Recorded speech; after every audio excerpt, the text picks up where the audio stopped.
Sejarah perjuangan diplomasi untuk memperjuangkan, mempertahankan, dan mengupayakan pengakuan kemerdekaan Indonesia dari bangsa-bangsa lain menghasilkan sejumlah diplomat, politisi, dan pejuang yang disegani serta dihormati.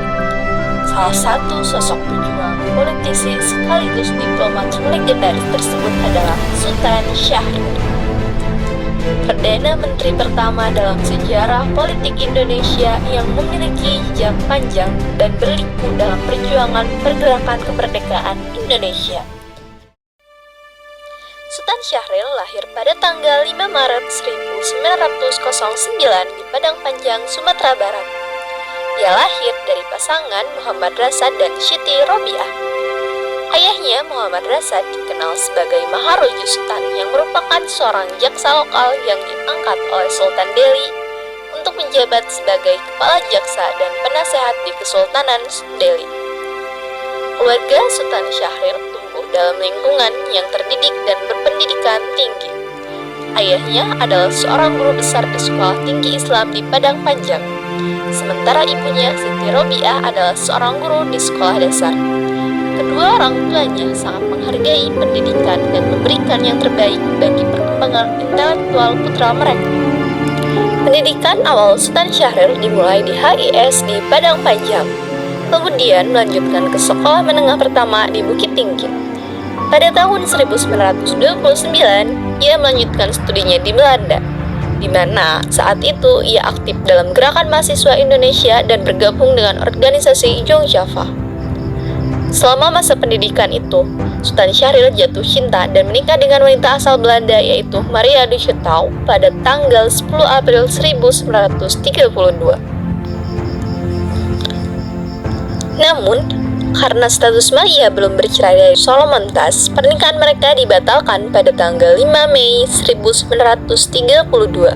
Pada tanggal 2 September 1936, mereka melangsungkan pernikahan kembali. Hubungan keduanya merenggang kembali saat Syahrir dibuang ke Banda Neira, sehingga pada tahun 1948 keduanya memutuskan untuk bercerai.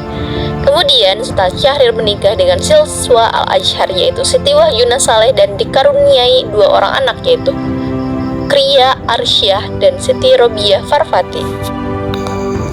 Setelah kembali ke Indonesia, Sultan Syahrir terlibat aktif dalam perjuangan kemerdekaan Indonesia. Ia bergabung dengan Partai Nasional Indonesia atau PNI yang dipimpin oleh Soekarno dan berperan penting dalam proklamasi kemerdekaan Indonesia pada tanggal 17 Agustus 1945. Syahrir adalah salah satu tokoh muda yang mendesak Soekarno dan menculiknya ke Rengas Dengklok agar segera memproklamasikan kemerdekaan Indonesia. Di usia yang relatif muda, ia diangkat sebagai Perdana Menteri pertama Indonesia. Selama menjabat, Syahrir dikenal sebagai seorang pemimpin yang cerdas dan diplomatis, yang berusaha keras untuk mendapatkan pengakuan internasional terhadap kemerdekaan Indonesia melalui perundingan-perundingan dengan Belanda. Namun, pada masa pemerintahannya tidak berlangsung lama. Pada tahun 1947, setelah menjadi perbedaan pandangan dengan Presiden Soekarno terkait kebijakan politik, Syahrir mengundurkan diri dari jabatan Perdana Menteri. Meskipun tidak lagi memegang jabatan resmi, ia tetap aktif dalam dunia politik dan terus memperjuangkan prinsip-prinsip demokrasi serta kemerdekaan Indonesia. Syahrir wafat pada tanggal 9 April 1966 di Zurich, Swiss, dan dimakamkan di Taman Makam Pahlawan Kalibata. Syahrir ditetapkan oleh Presiden Soekarno sebagai pahlawan nasional melalui Kepres nomor 76 tahun 1966 tertanggal 9 April 1966.